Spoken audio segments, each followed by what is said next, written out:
Great Odin's Raven! I feel the need for speed. Ow! Oh, no, not the beast! Not the beast! Ah! Hey! Where did you get those clothes? At the toilet store?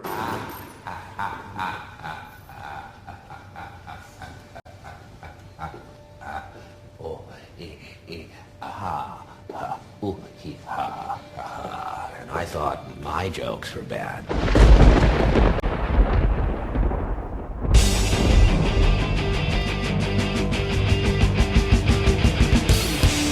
Welcome to another episode of Mattyice and the Chief.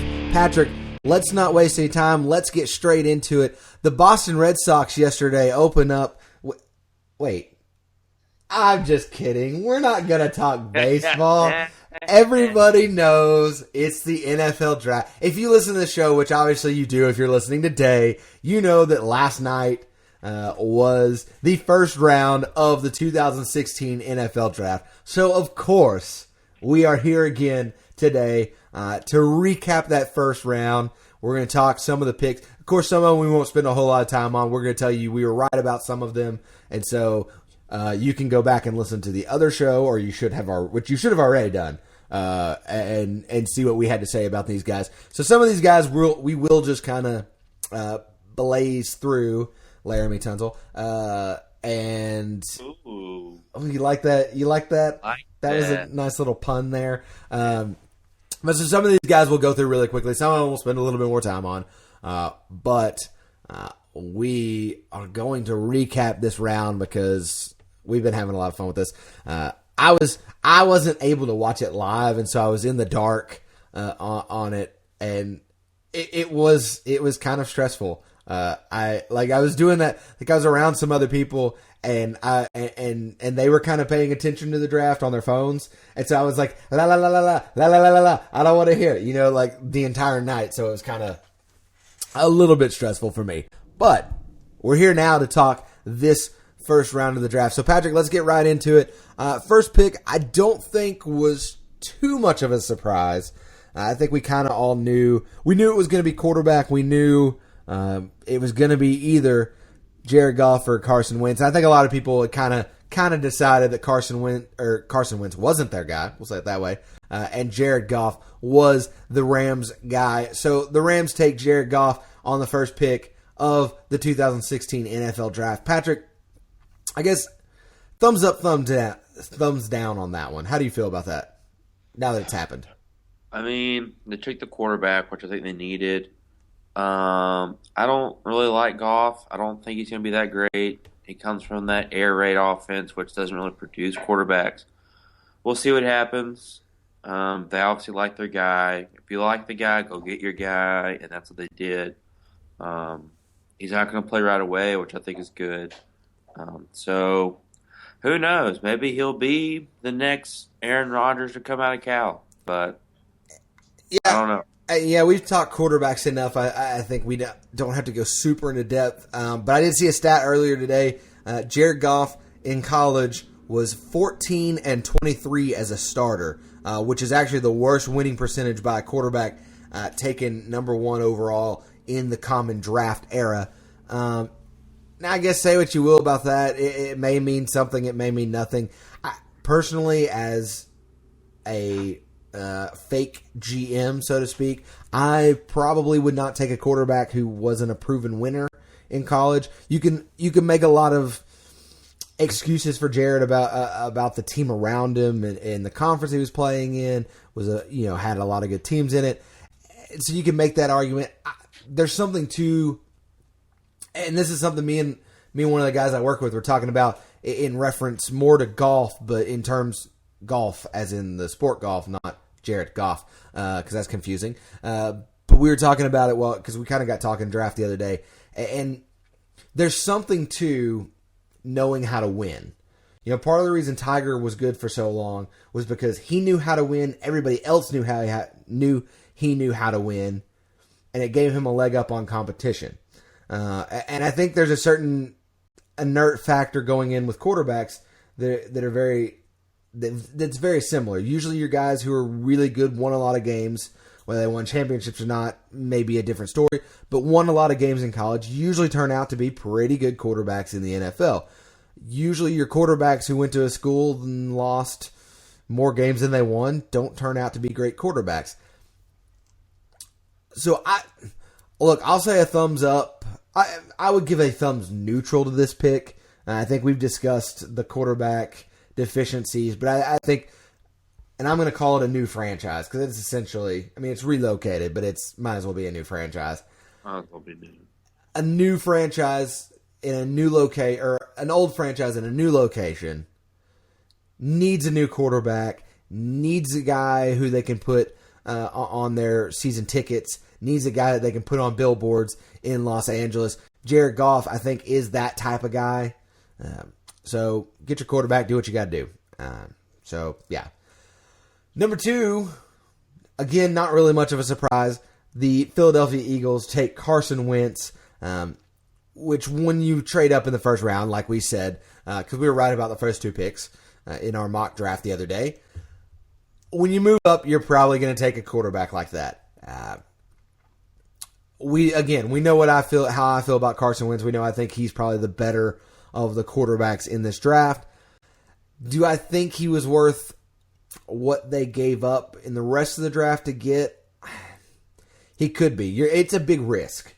It's a very high risk, high reward sort of thing with him. Same with Goff, really. But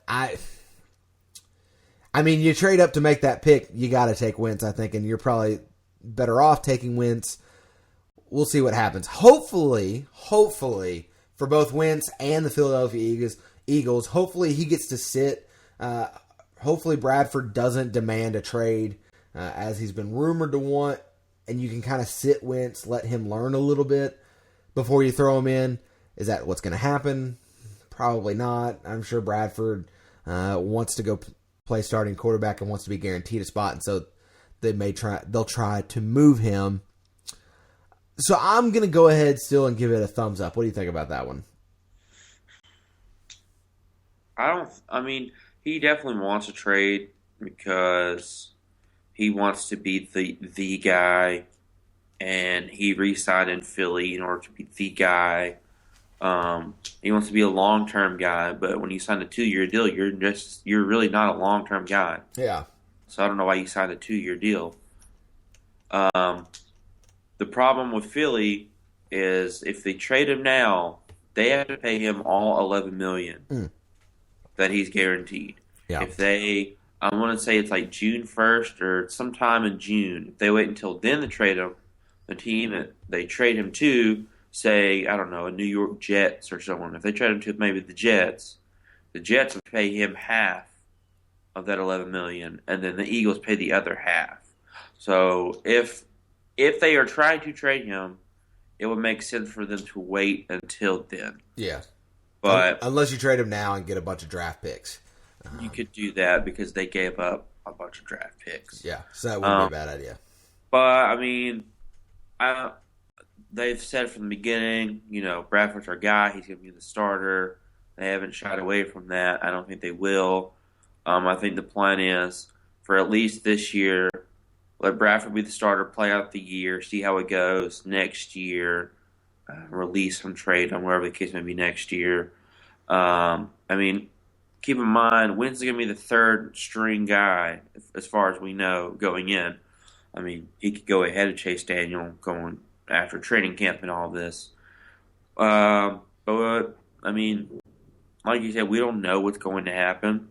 But as far as we know, he's going to be third string. He's going to sit pretty much the whole year. He's going to learn. I don't think there's going to be any trouble brewing for Bradford unless they get really terrible really quickly. Pulls us Sam Bradford. Yeah, well, and that's the concern. I would say very, very quickly, i.e. probably day one of training camp, Carson Wentz will be ahead of Chase Daniels. Chase Daniels is not a good quarterback. So Carson Wentz, I would guarantee you right now, day one is probably better than what Chase Daniels is. I know they're paying Chase Daniels quite a bit of money. It's still very much backup money, but it is a decent amount. I would still say Chase Daniels is your third string quarterback on opening day. Do what? He's getting top backup money, that's for sure. Yeah, that's the job to have. So let's move on. Third pick overall goes to the San Diego Chargers. They took Joey Bosa, obviously the defensive end out of Ohio State. We had them taking Laramie Tunsil. Of course, we didn't know what was going to happen on the day of. I think this is a case of probably best player available going to a team who hasn't been good. Hasn't been good rushing the pass in quite a while. I think they hadn't been top 10 in the NFL in sacks since like 2010. So definitely a need. I think he's a good player. I know there's some question about will he be good against better competition. I think he's fine. I think he's good. I think he'll be a good addition to that team. I'm giving him a thumbs up for sure. I think thumbs up too. Like you said, they have not been good rushing the passer. They haven't been good in the sack category. The defense has been depleted for a few years now. Definitely needed some help. I mean, I'm sure they'll get an offensive lineman probably today. Oh, yeah. To help out the run game, which was atrocious last year. But, I mean, when you're the third overall pick, your whole team's atrocious. Yeah. So you need a lot of help. There's a good chance. I will say that with Bosa being 3, it kind of shook up the draft a little bit. A lot of people thought it's going to be Ramsey, it's going to be Tunsil, maybe DeForest Buckner, maybe even Ronnie Stanley. So when you get Bosa at 3, it kind of pushes everyone back a little bit, and it kind of changes things. But whenever it's the NFL draft happening live and you see something that shakes it up, you get excited. Yeah, it's a little bit of fun. Speaking of shaking things up, I think that pick had a direct impact on what happened at the number 4 slot. At 4, Dallas Cowboys take running back Ezekiel Elliott out of Ohio State. We had him going a bit later. Listen, I think we have the same. I think we have the same opinion on this. Yeah, I think Ezekiel Elliott will be okay. Is that the highest need that the Dallas Cowboys had? Absolutely not. I think they wanted Joey. I would say they still wanted Joey Bosa. I think they either wanted Joey Bosa. I don't know. This is where I get to. I don't know why they didn't take Jalen Ramsey. The word on the street is that they had Elliott and Ramsey pretty much rated equal. Like, those are the top 2 guys on their board. And basically they went with Elliott strictly because I think they pretty much convinced their defensive guys in the war room they could give the ball to Elliott 25 to 30 times a game, whereas Ramsey pretty much gets shut down in a game whenever teams decide not to throw the ball to his side of the field. And so that's when he becomes obsolete, whereas Elliott, within maybe pass protection, being a receiver and being able to run the ball a certain amount of times, you find ways to get him the ball, whereas teams find ways to not get Ramsey the ball. And that's essentially why Elliott gets picked ahead of Ramsey. Even though, as you say, and I was skeptical to admit it, but I'm not afraid to admit it now, running backs are indeed a dime a dozen. And with the number 4 pick, you don't take a running back. Yeah. As good as they are, and especially when you don't need one, you don't take one. Yeah, not in today's NFL, I don't think. You want my honest opinion? I think they got distracted by the crop top shirt. I think Jerry Jones saw the abs on Ezekiel Elliott and was like, you know what? I want that guy on my team. He's got a little Deion Sanders flair to him. I want that guy on my team. Like you said, I don't necessarily dislike the pick. I think that it's not a need. It's not a need for them. I don't dislike it in a sense because, everyone assumed it. but at the same time, it's very hard for me to like it. I don't know if it makes sense. I wouldn't have taken him in the top 5, especially with some of the defensive guys on the team. And one of Dallas's big needs, big areas is defensive back, especially. And I think Jalen Ramsey, and I get what you said, but I think you look at a team like my Seattle Seahawks, having a guy who can completely shut down an opposing team's best receiver is a big deal, and I think is worth more than a running back who, while a good running back, you can get a guy like Dallas' secondary gets shredded like cheese every single Sunday. Yeah, but they don't care. And especially with a team who could still use a quarterback. Maybe they'll get Vaughn. Maybe they'll get the Von Bell guy out of Ohio State today. We'll see. Yeah, I think they got to go defense moving forward for sure, and address their defensive backfield. I'm more towards a thumbs down. I'm thumbs down. If I was giving it a letter grade, I'd give it a D+.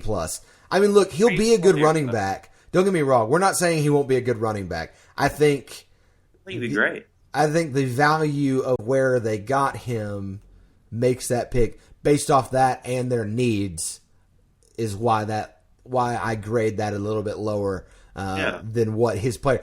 Again, as a player, he's probably an A- sort of guy. But as that pick for that team, yeah, more of a D+, C- kind of guy. Anyways, moving on. Number 5, Jalen Ramsey, still there, falls into the Jacksonville Jaguars' laps. Fantastic pick. Yeah. Fantastic. And I think we discussed Jalen Ramsey enough there. We can kind of move on. But I think a great guy that fits into Gus Bradley's defense very, very well. I think they probably wanted a guy like Bosa, maybe. But I think they actually probably are better off and are probably more happy that Jalen Ramsey fell to them so that they didn't have to make that distinction of do we want Bosa or do we want Jalen Ramsey? I think Jalen Ramsey on a lot of guys' boards is maybe the top player in the draft, and you get him in the number 5 spot. I think you're thumbs up more than happy. Thumbs up, but it makes me really nervous because he's going to be playing in your division against Indianapolis 2 times a year. Yeah, so not fun for you in that sense. Not fun for me, but it was a great pick. But good, yeah, great pick for the Jacksonville Jaguars. At number 6, we got this one spot on, Patrick. Number 6, Ronnie Stanley, offensive tackle out of Notre Dame, goes to the Baltimore Ravens. I think we had a feeling they were going to go offensive tackle. I think everybody kind of knew they were going to go offensive tackle with Joe Flacco coming off that knee injury. The problem was we expected Tunsil to be off the board, so that's why we picked Stanley. We didn't expect the Tunsil drama to happen and then pick Stanley ahead of Tunsil. Yeah. Which apparently, what I saw on Twitter, whenever the Ravens saw the whole Bong video broadcasted everywhere, they took Tunsil completely off the board and went with Stanley. Which they didn't want to risk it. I think there was a good chance they were going to go Stanley anyways. I mean, Stanley's kind of been their guy going all the way back, and I think so too. But it was a lot easier for them to say, you know what? Yeah, I mean, I don't think they had a hard time saying, you know what, we're going to take Stanley anyways. They expected Stanley to be their guy all along, I think. So they're probably just like, yeah, okay. Well, I think that's one of those, they're just trying to, distance themselves from any sort of controversy and say, oh yeah, we took him completely off the board. We're not considering a guy like that. We'll take Ronnie Stanley like we were planning on and go on with it. Don't need to have any more controversy than they've already had in years past. Exactly. So they take the safe pick, take Ronnie Stanley, move on to your second round, I think is what they were planning on. Correct. Number 7, San Francisco 49ers. Again, another one we got exactly right. Taking DeForest Buckner, the physical stature freak, I guess, of the draft at 6'7", 291 pounds. Defensive end out of Oregon, of course. Chip Kelly, Niners head coach, recruiting Buckner to come play at Oregon. So I don't think that's a surprise. It fits a need. It bolsters a defense that wasn't the best. So I think, that's not a surprise at all. Still waiting on an Oregon player to actually do something in the NFL besides get suspended. Fair enough. I think that's all that needs to be said about that. That's my take on the Ford vote. Yeah. All right, so moving on, number 8, we get a trade here. The Tennessee Titans move up, swap picks with the Browns, which I kind of called.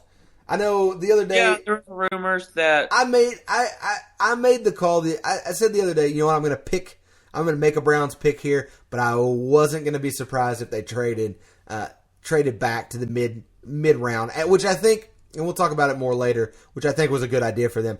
But Tennessee Titans jump up, take Jack Conklin, offensive tackle out of Michigan State, a kid I like a lot. He's a former college walk-on, first round pick now. I think a great idea to get a guy to protect your franchise quarterback, to open holes for your new running backs. I think thumbs up. Tennessee Titans, I think, have played this draft so far through one round. Have played it really, really, really well. I don't know. I'm very excited. I'm excited and nervous at the same time to see how well they do today in round 2 with 3 different picks. Your division's getting really tough all of a sudden. Yeah, I know. From going from a crap, it used to be a crap division, and now it's getting really good.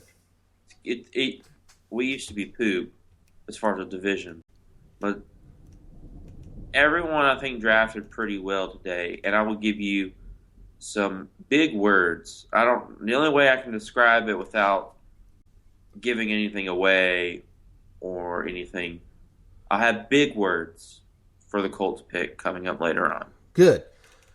Moving on to number 9, we get another trade here. The Chicago Bears move up with swap picks with the Bucks and take Leonard Floyd out of Georgia, our first linebacker, our first true linebacker gone.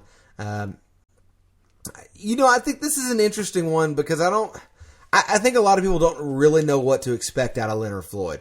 A guy who never really dominated when he was at Georgia, but is obviously an incredible athlete. So what do you feel about this one? Is this kind of a... It was kind of weird whenever it happened. A lot of people assumed, why did you trade up from 11 to 9 to get him? However, we found out later that he was on the Giants draft board. Those were one of the... Basically, Conklin and Leonard Floyd and the 10th overall pick, we'll just go ahead and give it away, Eli Apple, were the 3 main guys that they liked on their board. Tennessee trades it to get Conklin. He's off. Chicago takes Leonard Floyd. That's off. So you essentially have one guy on the Giants draft board. I think that's why Chicago traded ahead of New York. They wanted to get their guy. I actually kind of been forming a little Twitter relationship over the last couple of days with local Red Wolf Roll Call lead man JC on Twitter. He is not really a big fan of the pick. He's a Chicago Bears fan, I learned. He assumed that he would be available, didn't have to trade up to get him. But I think we all found out if you wanted Leonard Floyd, you actually did have to trade in front of New York. Chicago's kind of loaded with linebackers now. They signed a couple of free agency. Now they got Leonard Floyd. I kind of assume they're going to put him more of an end to rush the passer. It's going to be very interesting, I think, to see how Chicago uses him. As far as my grade on the pick, I'm going to give it a neutral because I don't know what to expect. I don't know how they're going to use him. Basically, until I see on the field what's going to happen with him, I'm giving it a neutral because I don't really know. Yeah, I think it's kind of a wait and see. And I understand that the Giants may have had him on his board, but I think to give up a 4th rounder to move up, which is what they did, give up a 4th rounder to move up and take him, I'm not sure that was a great deal. Just because I think it is a question mark, and I think it's more likely that the New York Giants had Eli Apple higher on their board than Leonard Floyd. I think he's a question mark kind of guy. Could be a really, really good pick. Could be a pick. So that's a wait and see sort of thing. But as you've mentioned, the New York Giants take Eli Apple. I don't think anybody's super, super surprised by that. We thought they were going to go linebacker the other day, but obviously with Leonard Floyd being off the board, they decided to go Eli Apple. I think they're okay with that. Eli Apple's another guy who I think is a really good player. You mentioned they could have gone offensive line here, and Tunsil being a guy that's there that they could have taken. Probably the right idea on their part to not take him. I don't know. We'll talk about him here in a minute. Giants are focusing very, very highly on their defense this offseason. They signed a lot of key guys on defense. Last year they drafted Landon Collins, who's a kind of a tweener as far as safety and a corner. Now they're drafting Eli Apple, pure corner.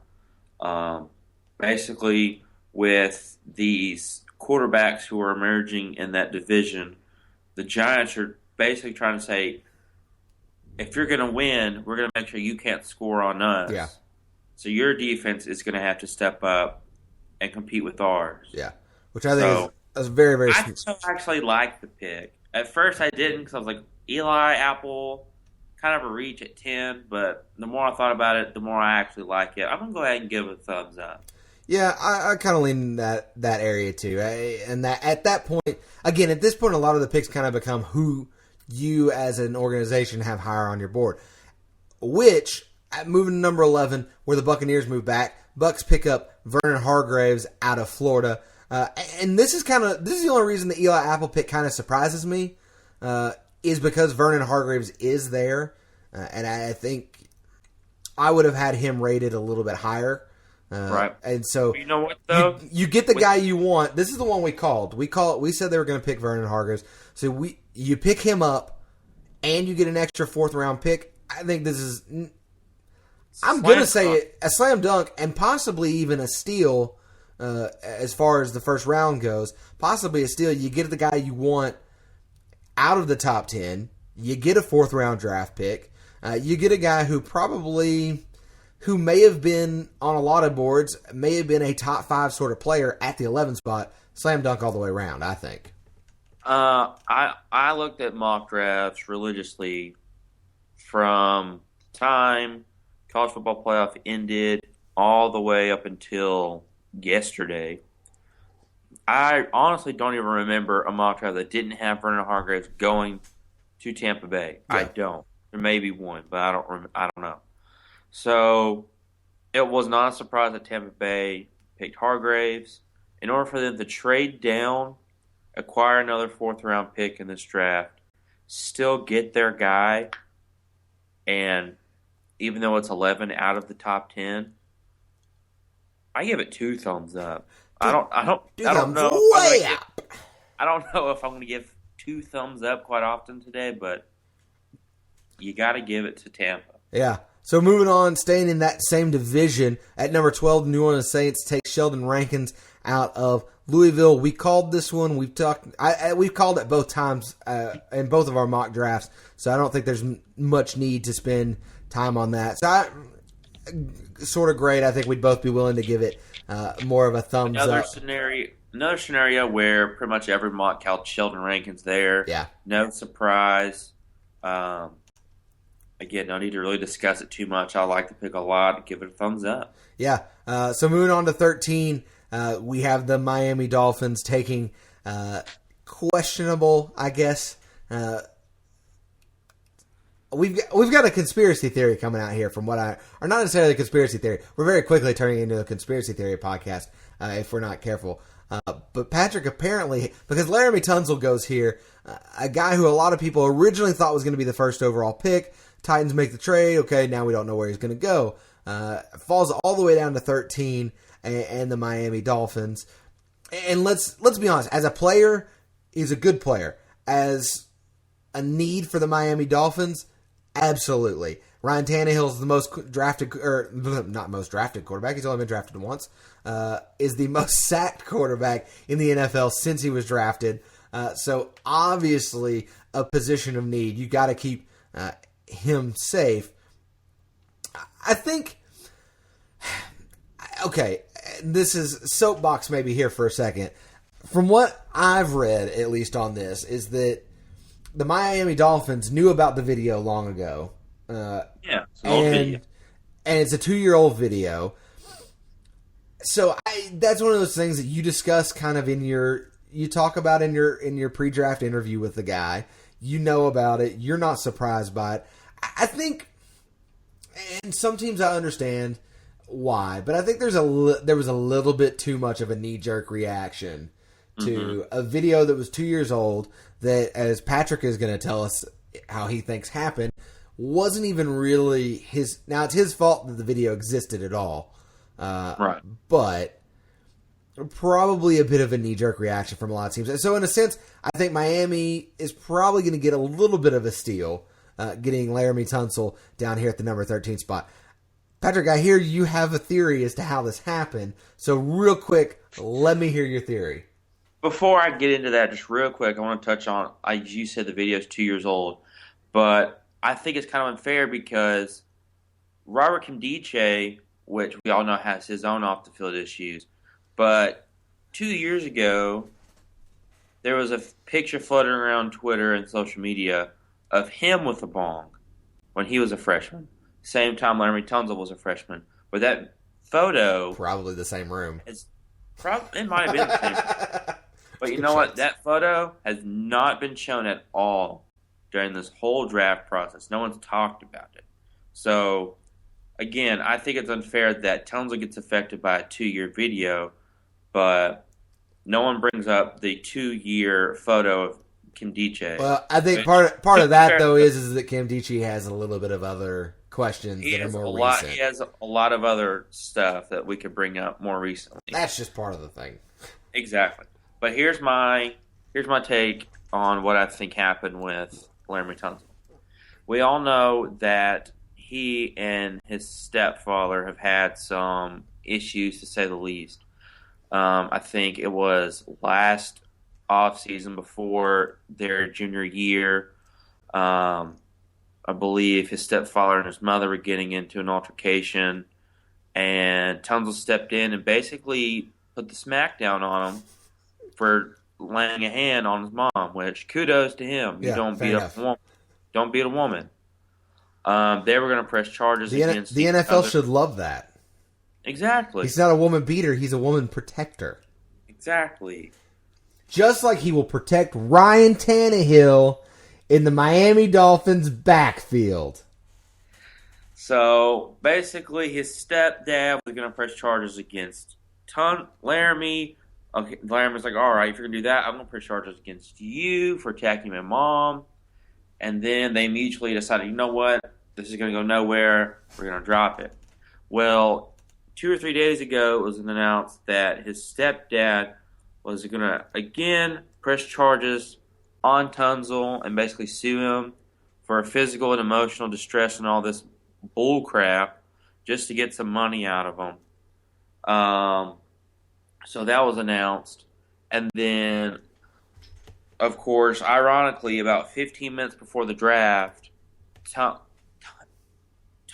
and I put that in quotations, Tunsil tweets out the video on his own Twitter account, and then mayhem happens. So here's what I think happened. I think Tunsil left his personal iPad back home. Because if you look at the Instagram photos where he leaked out the text, it pretty much looks like those texts were on an iPad. So I think Tunsil left his iPad back home, and his stepdad went through his room trying to find dirt, found the iPad, went searching through his text and photos and all this stuff. First he found the video, and I think he tweets the video onto Tunsil's personal Twitter. Because if you go on your phone, you go on your iPad, whatever, and you touch Twitter, you touch Instagram, you don't have to log in. Yeah, it's automatically logged in. And again, I think his stepdad just touched Twitter, automatically logged in, and then all he needs to do, tweet out the video, and then he's golden. Yeah. then he goes through trying to find more dirt, and then after he's drafted, his stepdad finds those texts from Ole Miss administration, coaches, all this, and finds dirt on them, and then puts it on Instagram, because at this point, the Twitter has long been deleted. The account's gone. Yeah. But the Instagram's not gone. So that's when he puts it on Instagram. And so that's when everything gets blown out. And they're like, well, we don't know who had it. I'm not giving my password to anybody, but I didn't need to give out the password because I already logged in. Yeah. But you know what? I give this to Tunzel.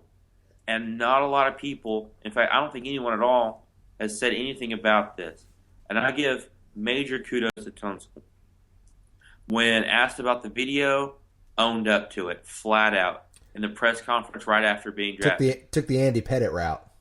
Yes. And then whenever asked about the text, owned up to it. He said, you know what? Yes, I did. I took money. Did not lie. Flat out. Yeah. Complete honesty.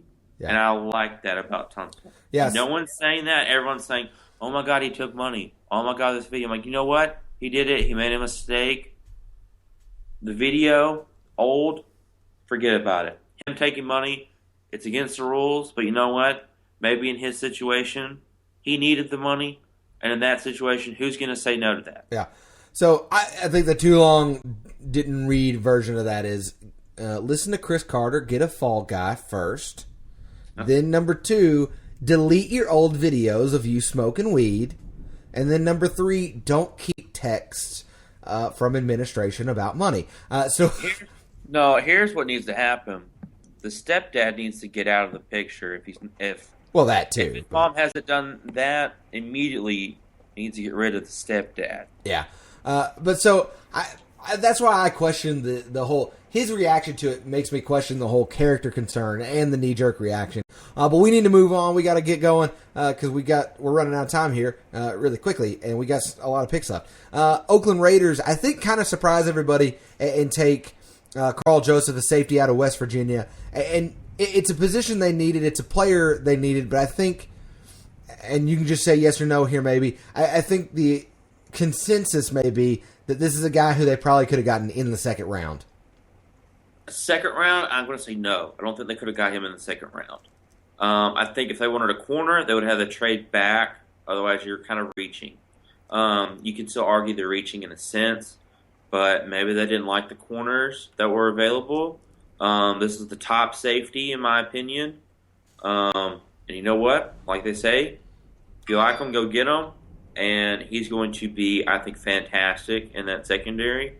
So I actually give this a thumbs up. Yeah, I don't disagree with the pick, and I think if you, again, like we've talked about before, if you like the guy, you get a guy. And, you know, I think maybe the argument could be made that they might have been able to trade back a little bit farther and get him. But if no one's offering, sure, go ahead and take him. So, like you said, I think he's going to be a good player. I think he'll be fine. Oakland Raiders getting very good very quickly if we're not careful. The Cleveland Browns dropping down to number 15 from that trade with the Titans. Pick up Corey Coleman, wide receiver out of Baylor, a speed guy, a guy who can score touchdowns. Perhaps the playmaker that the Cleveland Browns need. Also, apparently, we're going to be able to hear thunder the entire time on this podcast. So enjoy the soothing sounds behind me of a nice little thunderstorm. But I think this is a good pick. I think this was a good idea for them. This is kind of what I'd said the other day in our mock draft that if they were going to trade down, and I thought they should. That they would pick up a receiver. I was thinking maybe a Laquan Treadwell, but at this point it's a matter of the receiver you have rated highest. I think this is a guy that should fit into that offense well. Now if they can just figure out who to throw the football to him, that might be something that works out. So yeah, I like this pick. I think it's a good pick. And I'll say this, very similar to the Tennessee Titans. I think the Cleveland Browns so far have played this draft very, very well. Very, very well. Which should scare Cleveland fans about what's going to happen today and tomorrow. I text Roger the whole time through the draft. I wasn't surprised when they traded back. I was kind of surprised they took a receiver, but it was a surprise like, hey, y'all are finally getting one, you know? Because, 2 years ago, they're like, all right, they need a receiver. What's his, I can't even think of his name right now. Basically, the guy who's been suspended every single. Josh Gordon. Josh Gordon. I was like, Josh Gordon just got suspended. Like, all right, they're gonna get a receiver day 2, maybe day 3. No. Then last year didn't draft a receiver, so it's like, you guys have to get one, or else Brian Hartline is number 1. You realize that? Yeah. So they finally get Coleman. I don't think Roger expected to get the receiver, but he did like the pick. Again, our Browns fan, our insider. So I think by far, even get another pick in this draft, which again, very crucial. Thumbs up. Yeah, this is a very similar move to what me and Roger have actually been talking about for the last couple of weeks. Is them moving back and picking up a playmaking receiver. So, not super surprised. Not necessarily the guy who I figured they would go with, but again, whoever you have listed the highest at number 16. And this is the thing: Roger just absolutely did not want an offensive tackle. But the Detroit Lions pick a offensive tackle at number 16. Pick up Taylor Decker out of Ohio State. Not a bad idea. You need to improve the running game. You need to give Matt Stafford more protection. I think we can both give this one a thumbs up and move on because Matt Stafford has been sacked 89 times and needs some protection there. Agreed? Thumbs up. Thumbs up. No other words. Thumbs up. I was a little upset when they took him just because I didn't know who the Colts were going to go with.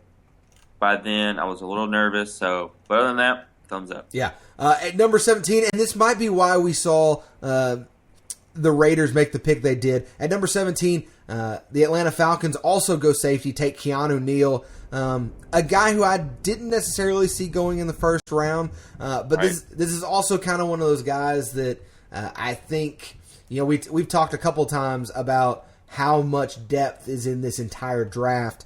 And the big thing, the buzzwords have kind of been, there's about 60 guys in this draft who could be first round talents. I think this is a guy who maybe another year we might have seen go up here a lot quicker. He's a big guy. I think kind of a Cam Chancellor type kind of guy, which works for Dan Quinn, obviously former Seattle defensive coordinator. So I think this is a guy, and a guy he knows, a guy that Dan Quinn recruited when he was at Florida. So I will give it a thumbs up. It fits a need. They need to get a better defense.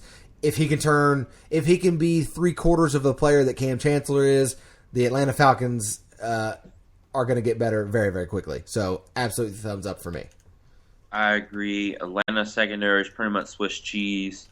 Keanu Neal obviously fits the need. Defense was pretty much a need for Atlanta. Some might say is a reach, but it's a sense where you get your guy. I think secondary is what they were mainly focusing on. They want to build a Seattle-type secondary. This is the way to do it. I don't see why not to give it a thumbs up. All right, so number 18, your Indianapolis Colts. I'm just going to go ahead and say I give this I'm going to give this 2 thumbs up. I think this is a really good pick. And very, very quickly, tell me your thoughts on it. Praise the Holy Lamb who was slain. The fact that we got Ryan Kelly in the first round gives me hope, not only in humanity itself, but maybe Ryan Grigson does have somewhat of a brain. Because this is probably one of the greatest offseason transactions that I've seen the Colts make in years. Since drafting Andrew Luck. Is that what you're telling me? Since that entire draft. Because that draft was actually very good. Well, T.Y. Hilton, yeah, that was a good draft. T.Y. Hilton, Fleener wasn't bad either. I have high hopes that this will be another 2012 draft. So, without going in many details, again, praise the Holy Lamb who was slain. hello, Ryan Kelly. We're going to do big things. You're going to be the next Jeff Saturday. Ooh. Patrick, are you going to get a Ryan Kelly jersey? At least a jersey. I might get a jersey. Yes, get the jersey. At least we'll get a jersey. Yeah. So at number 19, we've got the Buffalo Bills taking defensive end out of Clemson, Shaq Lawson. I think maybe they're a little... they're happy, but I also think they may be a little surprised that he's still available at 19. Another one of those guys who maybe any other year might have been picked a lot higher up. I'm trying to think. Let me see. Look over real quick. I think we had him going at number 17 to the Atlanta Falcons. So we were kind of right in the sense that we thought he was going to go about in this range. We're almost there. And I think that maybe Keanu Neal was a bit of a surprise there, but he's a guy that Dan Quinn's familiar with, so maybe not too much of a surprise. I'm going to give this a thumbs up. I mean, we haven't seen a lot of these Clemson guys turn out to be very good, but I think a guy like that going to Rex Ryan off or defense. Wait, Rex Ryan's not there anymore, is he? Or is he still there? He's there. He's there. Why did I think he was gone for a second? I think that's a good spot for him to go, so I'm going to give it a thumbs up. Thumbs up for you? I say thumbs up. Rex Ryan, he likes those Clemson guys, especially since his son plays there. I will give you this, though. Maybe you thought Rex Ryan wasn't there because maybe he's not the greatest head coach in the world. It's because he's actually been kind of quiet since. Who pays attention to Buffalo outside of Buffalo? Let's just be honest. No one. Exactly. So moving on to number 20, we got the New York Football Jets taking Darren Lee out of Ohio State outside linebacker. He's an offensive linebacker, an outside linebacker.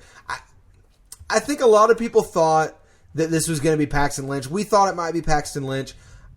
Yeah. But I remember saying to be very cautious about that. He's a project kind of guy. I wasn't a big Paxton Lynch fan necessarily. So probably the smarter decision here, they've got to replace Demario Davis. And so this is maybe a guy who can do it. He's a very, very fast linebacker. So that will help. He ran a 4.47. So very, very quick. For linebacker. I think this is a good pick probably for them at this spot, and probably smart of them to avoid going quarterback here.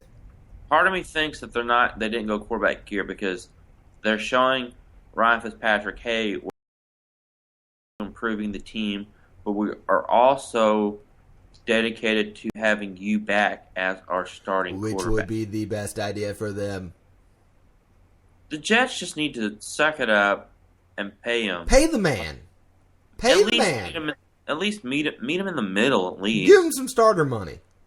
Low level starter money. The guy's a good player. He's a good player. We know how I feel about him. Moving on at number 21, the Houston Texans move up, trade with Washington's football team to get Will Fuller, wide receiver out of Notre Dame. Another very, very fast guy, ran a 4.32. But he does have good hands. He's a big play kind of guy. I think this is a guy you get Brock Osweiler and say, hey, throw the football, go.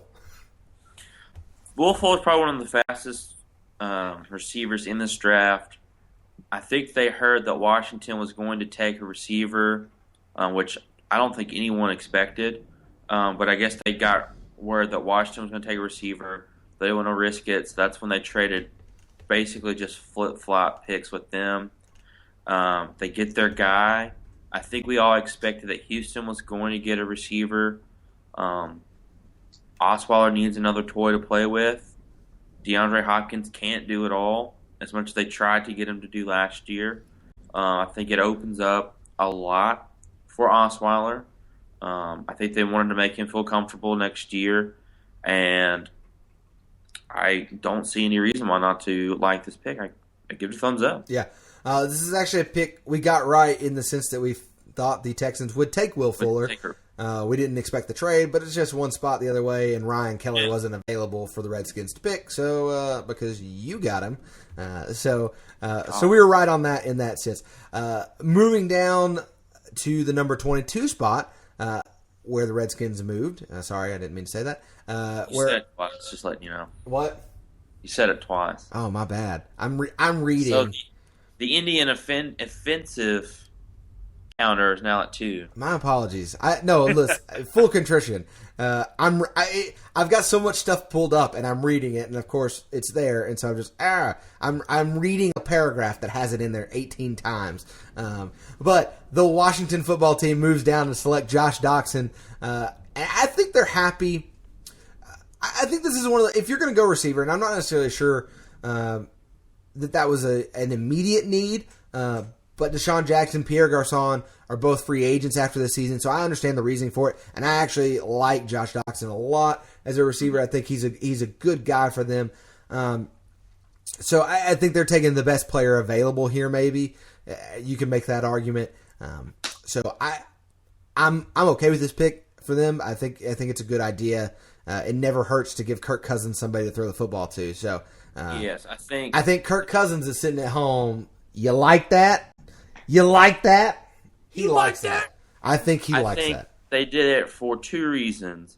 One, as you touched on, Jackson and Garçon are going to be free agents after this upcoming season. And I think we assume that one of them will leave. Could be both, but we don't know. And 2, it gives Cousins another toy to play with. Especially, let's say Cousins improves or is staying put on the level that he played on last year. In order for Washington to keep Cousins, they're going to make sure that it's known that they are committed to the offensive side of the ball to make sure that Cousins wants to stay in Washington. Yeah. So, not an immediate need, but you know what? Best player available, why not? Yeah. Well, I think we can make the argument that it's the best player available. Maybe the Minnesota Vikings might be thinking otherwise. At number 23, they take Laquan Treadwell, a guy who a lot of people thought was the number 1 receiver coming out, but it's kind of fallen down a little bit here and there. We were right on position here. We thought they were going to get Josh Doxson. He obviously didn't fall. So Minnesota gets Laquan Treadwell at this spot. And I think this is a much-needed player for them because who else is Teddy Bridgewater, Teddy Two Gloves, going to throw the football to? This is a team that finished 31st in the league last season in passing. Listen, he's a big guy. He can go get the football. He's young still. I think this is a good pick for them because they need somebody who can go up and catch a football that Teddy Two Gloves throws 5 yards overhead. Good pick for them. They do need a receiver. I think I touched on this last time. Basically, anytime they find a number 1 guy, the very next year he turns into crap. And every year it happens. So let's see if Stephon Diggs actually plays well going into next year. Who really knows, to be quite honest with you? Yeah. It's kind of missed with Minnesota receivers, but you got to take a chance. You have to give Teddy somebody to throw to because you can't win games.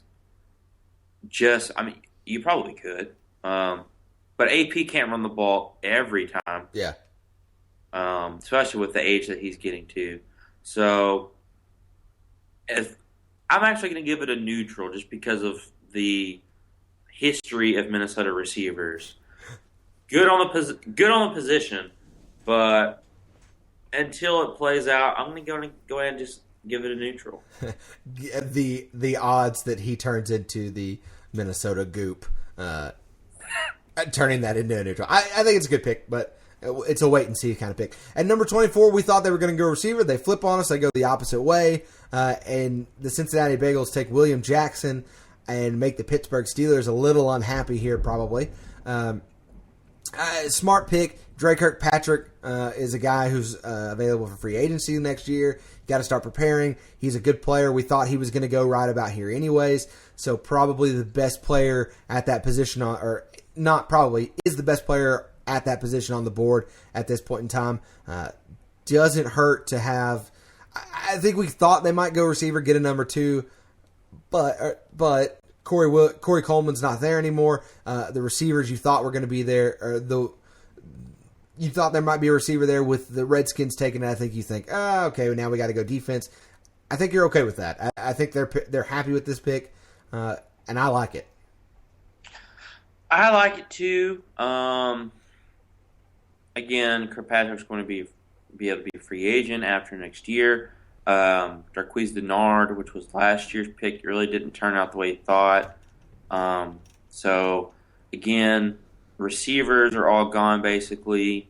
Those are kind of your top tier guys in a sense. If you could still get a receiver, but you're obviously going to be reaching pretty hard. And then it's kind of a sense where you kind of have to quickly figure out, all right, what is our biggest need? You could argue that maybe they could get some defensive line help, or maybe even a young linebacker, especially with Miles Jack still there, Reggie Ragland's still there, Ashawn Robinson. But they felt as a need. William Jackson's a great player. Wreak havoc in secondary.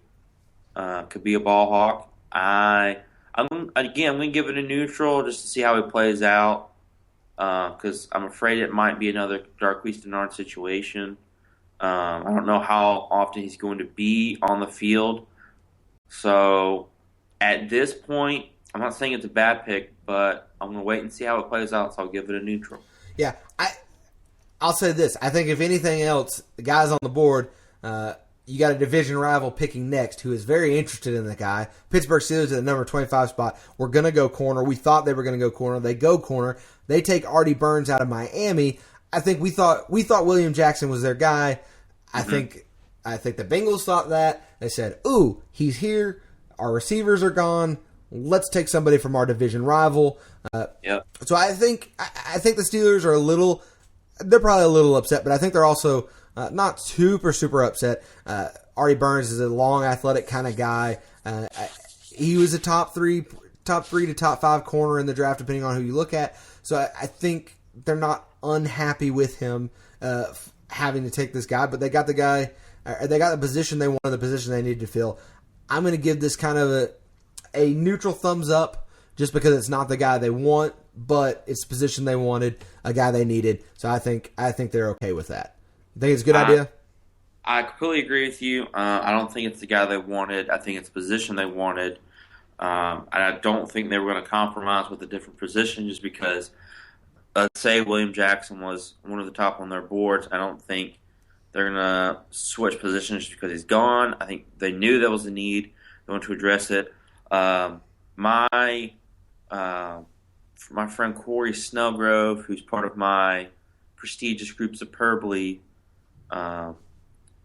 longtime Steelers fan, definitely didn't want a cornerback in this draft. He hates cornerbacks. I don't know why, but he was so happy when William Jackson was picked, but then he was so mad whenever they took Artie Burns. But Corey's one of those off-the-wall thinkers, especially when it comes to sports. So it doesn't surprise me that he hates a cornerback. But I like the pick. Yeah, I think they desperately needed it. I'll give it a thumbs up. I'll say this is a good thing he's not their GM, because this is what they needed. So good pick for them. At number 26, we get a trade. My Seattle Seahawks decide they're going to wait and take a pick later. Trade with the Denver Broncos. We'll talk more about that here in a second. And we're going to move through the next couple as quick as we can, because we're running out of time very, very quickly. Denver Broncos decided to take the quarterback of the future, Paxton Lynch. Their quarterback of the future, at least they're thinking. I think it's interesting because I think he's very similar to Brock Osweiler coming out of college. He's a big guy. He can throw the football, but he's a bit of a project. And so I'll be interested to see. I wouldn't have wanted him before the second round, but he probably would have gone pretty early in the second round. This is your best chance to get him if you're the Broncos, and that's the guy you want. I hope they're smart enough to sit him and let Sanchez be your starter for the first year. With that defense, you don't necessarily have to have a world-beater quarterback, so probably let Sanchez start, let Lynch learn before you start him, and then give him a chance to start maybe next year, maybe 2 years down the road. And I think maybe he can turn into a good quarterback. So I'll give it a thumbs up if with the caveat that they have to start Mark Sanchez at the beginning of the season for it to be a thumbs up. I think that's what's going to happen. I think he'll sit, hopefully, for the whole year. A lot of people think Denver didn't need to trade up, but essentially Dallas was trying to trade up. Dallas wanted to get Paxton. They wanted basically him to sit under Tony Romo. Couldn't think of his name for a second, which is really weird. But when you think of it that way, Denver actually did need to trade up. Again, hopefully he sits. Hopefully he learns. I think that's what's going to happen because there's definitely not a rush for him. I kind of wish that they would get one more veteran quarterback just from to learn with, but good pick. Thumbs up. Thumbs up. A cautious thumbs up again. At number 27, we didn't get the pick right, so to speak, but we did get the position right. The Green Bay Packers going Kenny Clark, defensive tackle out of UCLA, getting some beef to replace B.J. Raji for this season. A guy who can get some sacks. He's a young guy. He's only 20. So the right position, definitely their biggest need. So probably a good pick there. I kind of wish they took A'Shawn Robinson out of Alabama since he was still on the board. Same position, though. Younger player. A'Shawn looks like he's 30 years old, so he could probably only have 2 years left. But I do like the pick. Again, definite need. No other words to say. Thumbs up on that one. Yeah. At number 28, we get a trade again. The Kansas City Chiefs trade with the San Francisco 49ers in what I'm going to call the worst pick in the reach of the first round. I think you say you're agreeing with me on that one. 100%. The 49ers move up to select Joshua Garnett out of Stanford, a guard. He'd have been there in the second, third round, maybe even. Not even the best guard. Could have got him with your second round pick. Absolutely no need to trade up for him. Yeah, and they give up a second, fourth, and sixth rounder to the Chiefs. Give up everything. Yeah, and there's could have been third round. Yeah, and all they get is this 28 pick and a seventh rounder to draft the guard. He's a good player. He'll be a good player, maybe, but this isn't their biggest need. They didn't need to trade up to get him, so I'm giving this 2 thumbs way down. Yes, 2 thumbs way down. This is what as soon as I found out this pick, this is what I'm saying. Chip Kelly does not deserve to be in the NFL. Yeah, he's as much as I want to like him, he's starting to do stupid things. Not starting to, but he does a lot of stupid things. To. At number 29, we got the Arizona Cardinals taking Robert Nkemdiche out of Ole Miss. I think this is probably a good team to take him. This is the best team to take him. You know, they've done well with Tyrann Mathieu, who was another guy who had some questions coming out of college.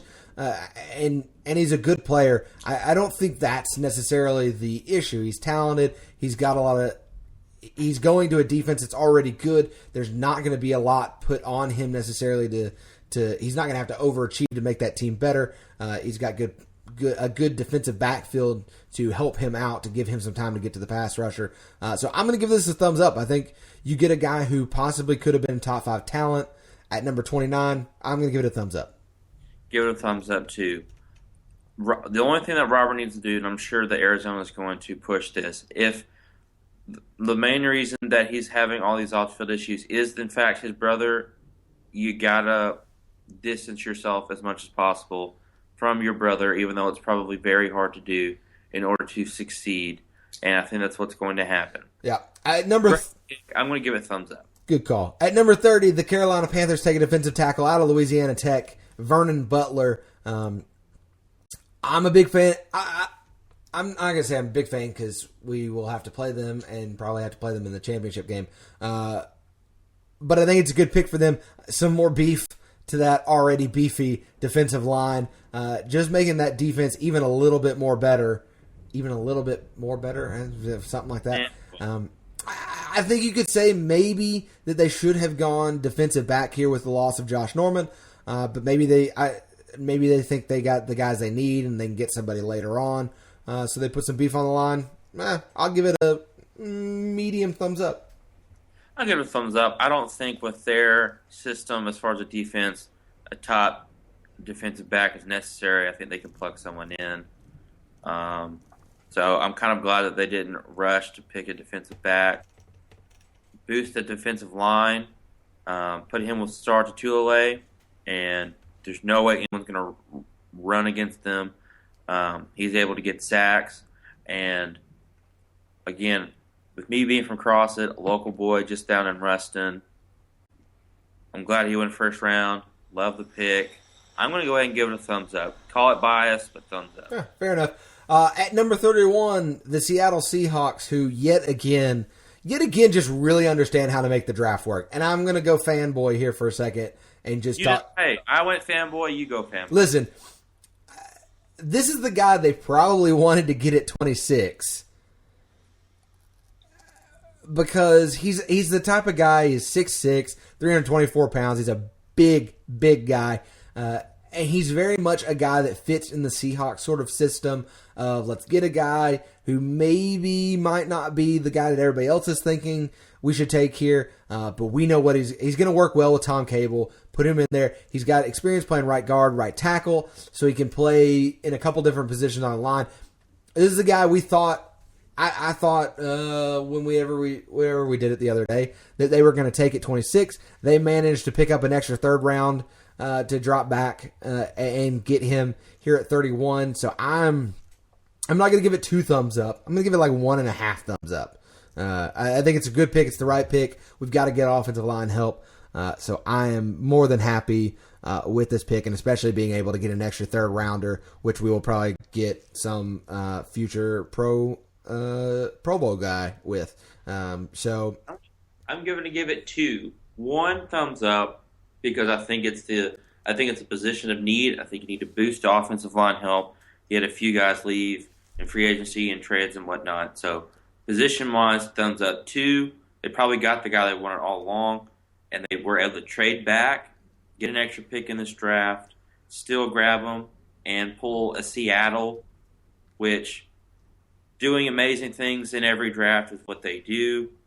Able to do it again on day 1. Going to give it 2 thumbs up.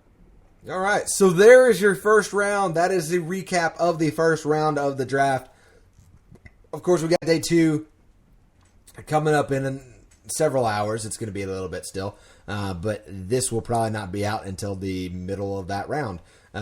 So hopefully you get a chance to listen to it. Patrick, real quick, since the second round's probably going to be going on when this is going, we're not going to talk too much about it, but I'm going to ask you this. Who are you most interested to see where he goes in the second, third round? Who are you most interested to see that didn't go round 1 that you thought maybe could have, that's going to go day 2? Who are you interested to see where he goes? As far as who didn't go round 1, I'm interested to see who goes today. Miles Jack, I'm very interested to see where he goes. Very unfortunate he didn't go first round, but I give him a lot of respect. He was very honest with everyone as far as his knee. He did not want to kind of lie to teams. He wanted to be completely honest, lay it out on the table. Very interested to see where he goes. Also, day 2, we could see 2, maybe even 3 Arkansas Razorbacks going today with Hunter Henry, Jonathan Williams, and Alex Collins. Very interested to see where they go. Hunter Henry's definitely going today. So I'm very interested to see where all of those guys go. Again, who are you interested in? Didn't go yesterday, and as far as today, who are you going to look for?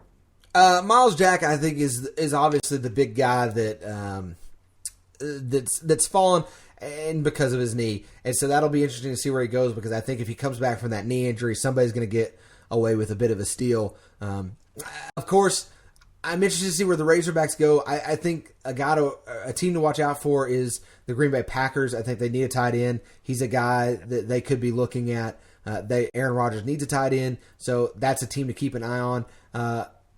Alex Collins, if he's there in the third round with that extra pick, I'd love to see him go to Seattle. Just to keep chew the fingernails or something there. I'm waiting. I hope he drops there. Other than that, of course, I'm always interested in the quarterbacks. I want to see. I'm assuming Connor Cook, Christian Hackenberg, for sure are probably our day 2 guys. And so I'm interested to see who else takes quarterbacks and how many we see go in the next 2 rounds. So that's also what I'm interested in. Look out real quick as far as second round goes for the Alabama guys who did not get picked first round. Yeah. Like A'Shawn Robinson, Reggie Ragland, and Jerron Reed. Those will go quickly in second round. Yeah. A lot of talent left if your team didn't get who you wanted in the first round. A lot of talent left in the second and third rounds for sure. First round grades, just like obviously yesterday's guys. Yeah. So that's it. That's where we're going to call it a day so that we can get ready and prepare for the second and third rounds, because some of us have to go to work, although with the storm, I'm assuming I won't be there super long. So hopefully the second and third rounds will be ready to go, and we'll have another recap at some point in time here in the very near future of the second day. So that's it. Make sure you follow us on Twitter, on Facebook, yada yada. Follow us on Instagram. I don't post anything sports related on there, but hey, you never know. So make sure your phone is on there. Other than that, we'll see you guys later.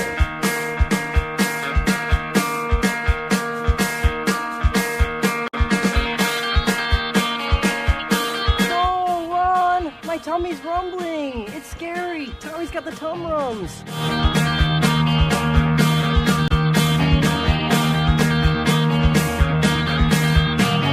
You know, in America it's bling bling, but out here it's bling bang, huh?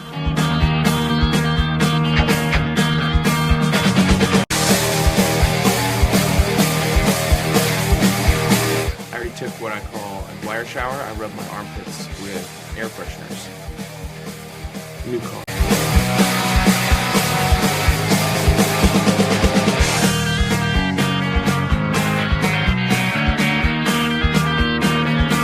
Oh yeah, I'm experimenting with some new entrepreneurial ideas. That one's called Sport for Thirds. Dress loud.